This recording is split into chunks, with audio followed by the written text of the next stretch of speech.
Hello and welcome to another episode of Content Creators Unite, the show where we discuss all things content creation.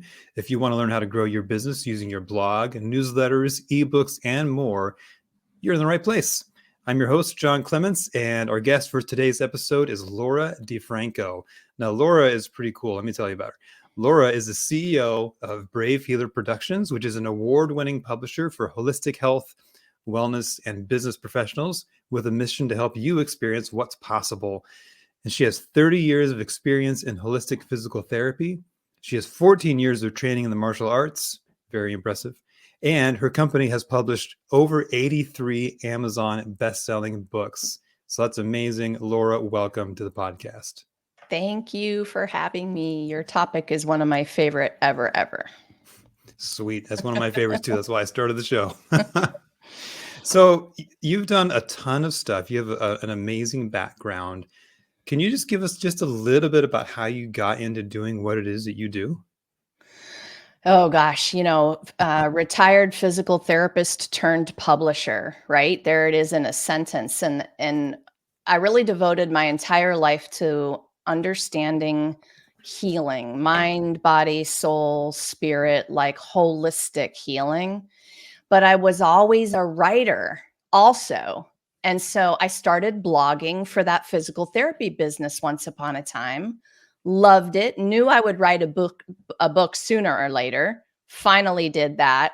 And when COVID started, I made a huge pivot, shut down the PT practice and went 150% into this current business, which was business number 2 at that time.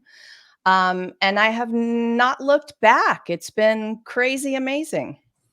That's amazing, man. I pivoted in COVID as well, but it wasn't by choice. I actually lost my job. So for you to step out in faith and make that choice, wow, this shows a lot of, I think, bravery, which I think is a big theme for you. It is a theme. I mean, similarly, COVID, there was maybe some choice, maybe not. My private in-person practice kind of shut down in a day. It was like, whoa, are you guys still coming? No, you're not still coming. Okay, now what am I going to, And so I panicked for about a week. And then I'm like, all right, universe, I hear you. Because I had been wanting to make the transition for about 5 years to what I'm doing now. And I just couldn't let go of the bread and butter. Couldn't do it. Right. Couldn't be brave enough to do it. So, universe did it for me. And it's been really an amazing ride. That's awesome. And so just so the listeners know, the thing you're doing right now, it's basically I would say, I'm going to paraphrase this. You tell me where I'm wrong. It sounds to me like you're helping people publish their books and there's some collaborative writing going on and it's all in like the health and wellness space. Am I kind of in the right track there? Definitely. Our biggest strength around here is a collaborative kind of book. I call it an expert collaboration because I never really wanted to publish an anthology. Nothing wrong with them, but we publish expert collaborations. I was gathering my healers in the beginning of COVID. Honestly, the story goes something like this.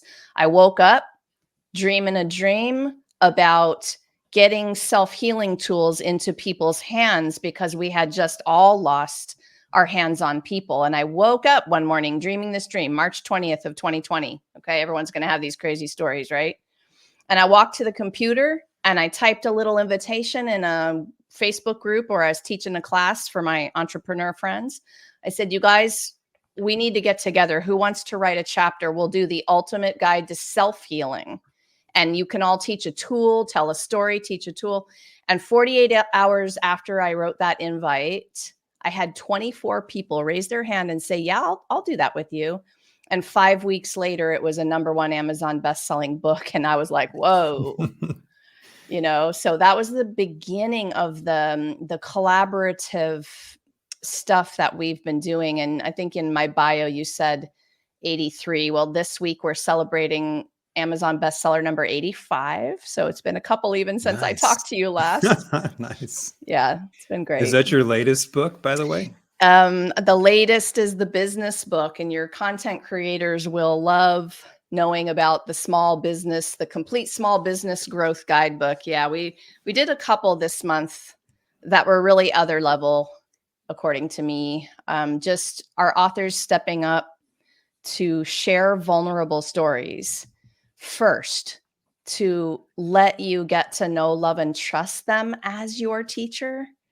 And that's the structure around here with these collaborations. It's like, I could line up 100 people if I wanted to hire a coach or a strategist with, and they all have the same credentials. And it's going to be the one that steps up and shares their real story with me that resonates. That'll be the person that I hire. It's differentiating you from the entire rest of the pack. So this business book is, I'm in love with the book and in love with my author cast. Nice. So what would you tell because this is kind of a new concept for me, like a collaborative book like this. What would you tell someone who thinks, why should I do that? Or why should I reach out and work with Laura? Like what's exciting about that? What's different and unique? Oh, thank you for asking. Like, I would say, John, let's do the content creation collaboration, because I think that if you're an authentic business owner, I would say like authentic healers know that they are not the guru of all things. They know that there are a lot of experts and that we need everybody's very unique voice and awesome strategy, right? So when you come into our world as a co-author featured in one of these books that has that theme, you're coming in because you believe in that, because you believe getting together with your friends is going to provide this toolkit for the reader. Man, this business book is like, I wished I would have had this when I started my business, because we're giving very generous strategies and tools and practices where, we had to make the mistakes along the way. We learned a thing or two. And now we're stepping up to say, hey, maybe you don't have to make this mistake. So when people come into our community, they're also not just publishing a book. Our company answers the question that goes something like, you're sitting in your living room with your beautiful book in your hands and you're looking at it and you're like, well, now what do I do? Well, there's a lot to do. The publication day is the beginning of the awesome journey. So we provide networking and we provide guest expert workshops and we provide writer circles, and I could go on and on. I really wanted to build a community that would play together, before, during, and after we publish. Nice. I love that community aspect too. So this actually kind of flows into what I want, another topic I wanted to get into, which is, you've published a book and now there's so much more work to do. So this kind of flows into what I like to talk about, which is content marketing, right? So can you kind of explain to us, just maybe from your own perspective, when you have written a book, what does your content creation workflow look like? How do you promote that book? Oh, there's so many things, juicy things we could talk about. So you're talking to a blogging lover, okay? This is what started my journey. I built my author platform, my email list, from blogging. Blogging was good to me from the very beginning. I not only had my own blog, but I also guest blogged on much bigger blog sites. Sometimes an article that I pitched on a bigger site would land me a couple hundred email subscribers. I mean, that was a big deal for me back when I started it. So blogging is one of the no-brainers. Like, I love to write tips and tricks and stories and help people with my blog series, right? All those things. But my content could also be a long form written Facebook post on my personal timeline. And believe it or not, when I tell stories there, those get read. People always ask me, oh, who's going to read the long written things? Why don't you just add a photo or something? I'm like, no, this is what I'm known for. The storytelling. And I've had people come to me and say, Laura, I don't read people's posts, but I read yours. Right. And that's what a big compliment that is. Yeah. Yeah. So What do you that's, think? Yeah. one avenue. What do you think the reasons are for that? Do you think it's your emphasis on storytelling? Do you think it's like the way you write? Like, what do you think accounts for that? What a great question. I should probably take some poll questions and ask them. I mean, I'm going to say that I've spent a lot of years building community and getting to know people and building a reputation for me and Brave Healer Productions that helps people feel seen, heard, and cared about. Number one, they come and they read because they know I care. Books are a legacy business, right? And so if you come into my world and publish, your legacy matters to me because it's mine also. And I think coming from a grounded, heart centered, authentic place in my business is why they come and read, number one. And then number two, yeah, I will tell you that I have fallen in love with becoming a better writer. I love copywriting. I love all writing, and I love getting better at storytelling. I love it when I get a comment that says, "Whoa, that was such a great writing," such great writing. And I'm like, "Yes, I did something right today." you know, it's entertaining, it's inspiring, it's educating, and it's all of those things. So I've gotten better at that over the years. Yeah, clearly. I mean, I think you're absolutely right. Like, if people trust you, they will definitely read what you write. And I think too, like you've talked to tell, like I tell people, so I go on podcasts and guests and be the guest and things. I'm always telling people like, look, tell a story. If you can possibly work your story into something, like we've been telling each other stories since we were sitting around a campfire, however many thousands of years ago. Like that's just in our DNA. So to tap into that, like that's a powerful tool. It's very powerful. And I think traditionally business owners really aren't realizing the power, one, but also the way that that makes you stand out. Everyone's being told you got to stand out amongst the sea of content. Well, guess what makes you stand out? Being real, telling real stories about your life, being vulnerable, trailblazing that, right? Not like where you are or how much content you put out or all the different things. Like, yeah, you can tell I'm getting excited about that one, right? Because we're told so many rules about this. And when it comes down to it, like, tell me a story about you. Let me get to know you. Yeah, like the stories are powerful. One of the most powerful things we got going. So I want to go back to something else you said too, because you said, and I'm gonna paraphrase because I don't have an eidetic memory, that you said, I'll get an email from someone or I'll get a comment that said, "Hey, I read your post and it meant something to me. It made my day, or it made me feel this way." So that is an element of success, right? That's a way that you can measure success. How else do you measure success when you put something out there on Facebook or LinkedIn or somewhere, or a blog post? So I've got this little sign over here on my wall that you can't see right now, but it says, "I measure success by how much fun I'm having."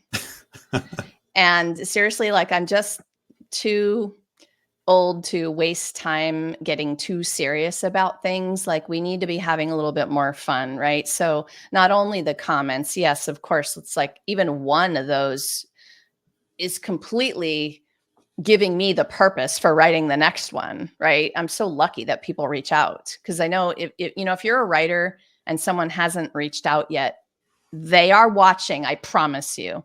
They might be stalking you, they might be silent, they might be too afraid to reach out to you, whatever the thing is, but just remember that you could be changing lives without knowing it. It's a lot of responsibility, right? So I think about the words that I share, but the success comes from having fun and helping people and feeling that purpose burning in me every day. It's great to wake up and have a good time with all of this. Yeah, I mean, I can relate.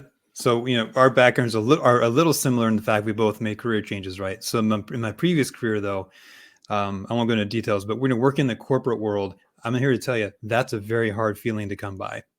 It's like, oh well, I made a PowerPoint presentation today, like, but how did I help someone? How did I help someone feel joy. That's much harder to come by. So I love that that's your perspective, and that's what I'm going for too, right? How do we help people? How can I leave this place a little bit better than when I found it? Really, that's what I want to do.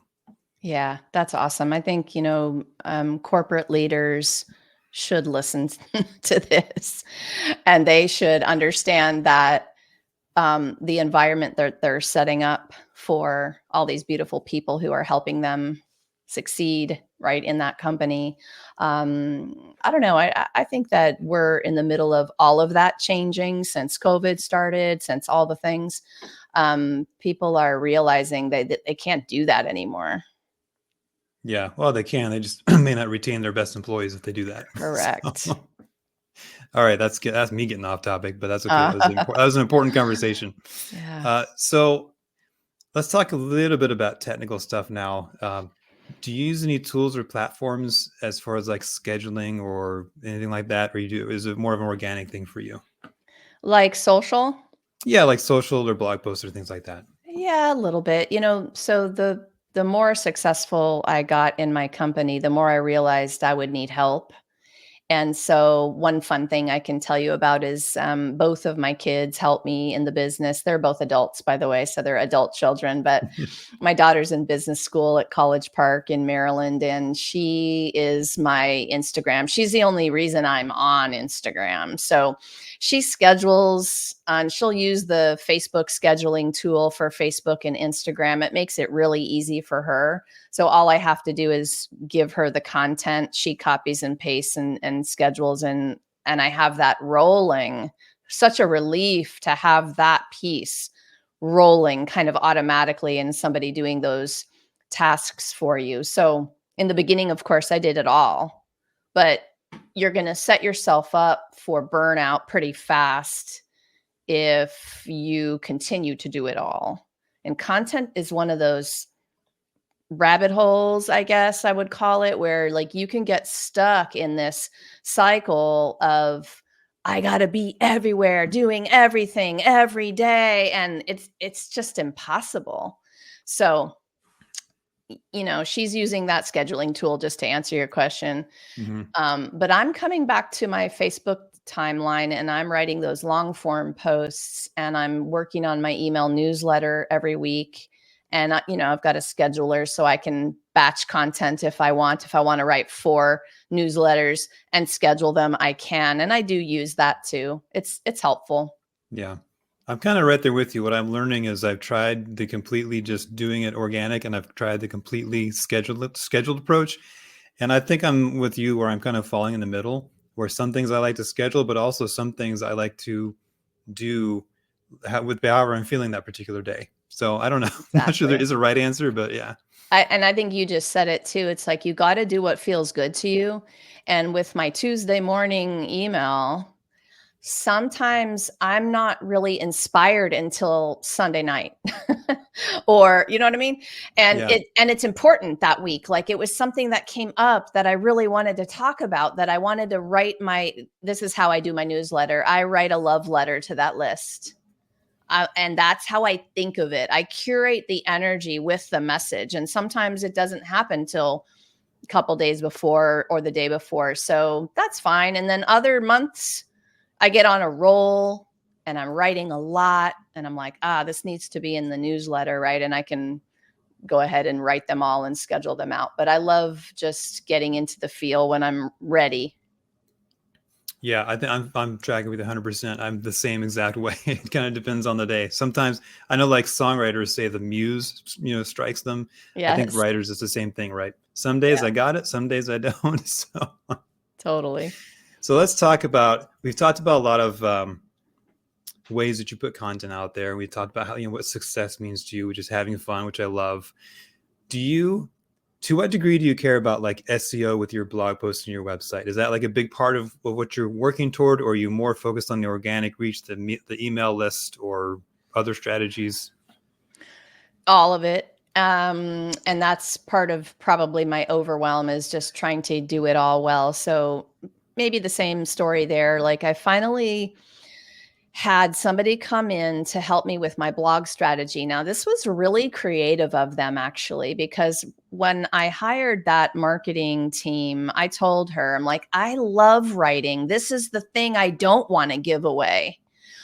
And I can't always be consistent with this one blog a week that you want me to give you for the SEO, right? And blogging strategy is an extremely powerful SEO optimizer. And if you have somebody really working keywords for you and they're really aligned with your perfect ideal clients, you'll see blogging strategy brings hits to your site and you'll get clients from it. Plus, I love blogging. So, right? So I came to her and I'm like, what are we going to do? And she said, well, how about our team writes 2 a month and you write 2 a month? We'll research all the topics. We'll research all the keywords. We're going to give you pick your 2 titles out of the 4 we chose, right? And that has been working really, really, really well. It's something I love to do. So I would just pick my 2 topics for the month. I would send them over. They would do the keyword stuff for me, get them posted, get the photo, all the stuff that you have to do. But again, I'll just back up and say once upon a time, I was doing that all by myself and I wasn't getting any hits on my website because it's overwhelming amount of work. So I found my groove with them and that's working for me. Some people do it differently, right? But I don't know, you might have 2 cents with that strategy as well. I mean, I just wanted a follow-up question. So I think if I heard you right, so you're writing 2 a month and then your team is writing 2. Is that how that works? Yeah. So the strategy was 1 a week. Right. Yeah. In total, but that's Correct. that's a lot of content. It is a lot. And what I've learned is, Google, the internet loves content. And so when you are showing Google that you are a consistent content creator, you are doing something powerful for your website. I didn't know if I believed it in the beginning, but then I just started to see the proof of it and I got excited. So Nice. that was pretty cool. So how do you ensure that the voice stays the same? Are they able to I recreate your approve it writing all. style? Okay. Yes. And that takes a little bit of time, right? So when you're working with some of your content creator helpers, they do have to learn your writing style and they would send the 2 over for my approval. I did read them and tweak if I felt like there was something in there that wasn't you know, quite aligned, but I will have to shout them out for doing a really good job where I felt like, all right, this is good. And those 2 ended up being a little bit more educational, where my 2 ended up being a little bit more storytelling Yeah. oriented, right? Because how are they going to tell my personal stories? They can't really. But sometimes I would take their 2 and I would add a paragraph of a story in there. Like we would co-create, which for me was awesome. Yeah, because that takes it right back to your business and what you're already doing. So Yeah. yeah, do it some more. Yeah. Cool. All right. So with the couple of minutes we have left, I'm going to assume that you do a good job of having boundaries in your life and you occasionally aren't working. So when those times happen, if they happen, what do you love to do when you're not working? That's a great question. Everyone needs to be asked this question. Um, Walk in the woods, nature connection. Nature is my muse. And so if I get a few moments in the woods with my dogs, I'll typically have such great connection that I'm running home because a full poem is moving through me. Like that's what nature does for me. The other times I'm driving in my car because I'm a car gal and I've got a convertible. So nice weather. I'm going to take a drive in that Mustang somewhere nice where I can walk in the woods. Nice. I love it. So those are a couple of ideas. Yeah. Do you let your dogs in the Mustang? Is that okay? I do. They do get to ride in there. Oh, very good. Cool. That's awesome. So along with that, again, you've had so many wonderful life experiences and so much in your past. Is there a piece of wisdom or like a lesson you've learned, whether it's work or life related, that you could share to our audience to just make them help them be that much better of a person? Mm. Well, What if the thing you're still a little afraid to share is exactly the thing someone needs to hear to change or even save their life? It is time to be brave. This isn't about you anymore. It's about the people's lives you could change if you would just get over that little bit of imposter syndrome, that little bit of, ooh, I don't know if this is good enough. The fear of not good enough is boring. Like, we're talking about the possibility of changing people's lives when you can be courageous and share your brave words. So that is the main message around here. That's a great message. I love it. So, Laura, where can people learn more about you? Oh, come on over to bravehealer.com and you can read all about everything that we're doing. And I'm on Facebook, Instagram, and connect with me on LinkedIn if you'd like. Perfect. So, Laura, thank you so much. This has been a great conversation. I love your passion. I love your energy. And we'll make sure to have all your information in the show notes so people can reach out to you. And for everyone else, if you enjoyed our conversation today, hey, be sure to subscribe because these conversations are all great and they're all amazing. We have amazing guests and you don't want to miss out. So with that, have a great day and we'll see you next time on the Content Creators Unite podcast.